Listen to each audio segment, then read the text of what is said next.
So again, here is Vanessa Templeman at the 8/18/2025 hearing with the Senate, Senator Warner and TJ Shope.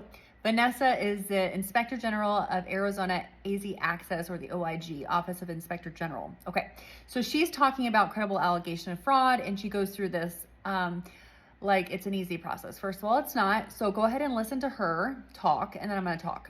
And they are also informed of their care coordination responsibilities to continue to perform those obligations as required to their contract, which is their provider participation agreement, their PPA with Access. So let me color the context, Vanessa, for you, since you didn't. You're telling me that suspended providers for a credible allegation of fraud are required by law, by their participation agreement with Access, to continue to see these patients? So you want credible allegation of fraud, people of fraud, to continue to see these members? Isn't that just so crazy to you guys? This is crazy. Now, mind you, most of these providers had 0 questions asked of them prior to suspension. That was immediate action to their business. And we're talking about most providers only servicing Medicaid. So you cut off their funds, they have these staff, and now all of a sudden they have to continue to provide services. What? For free? Yes, you guys, you heard right, and this is true. This is crazy. Now think about the person that's really, or the group that's really committing fraud. What Access is saying to that person or facility: keep doing the fraud. Really? Are we serious?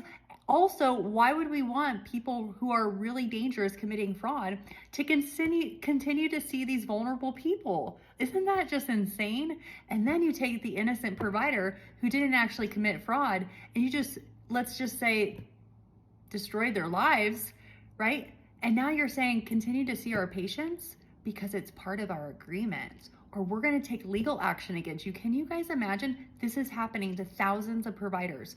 Thousands of patients are going out without placement right now, can't get services, and the providers are being tortured to keep these patients in their facilities without payment.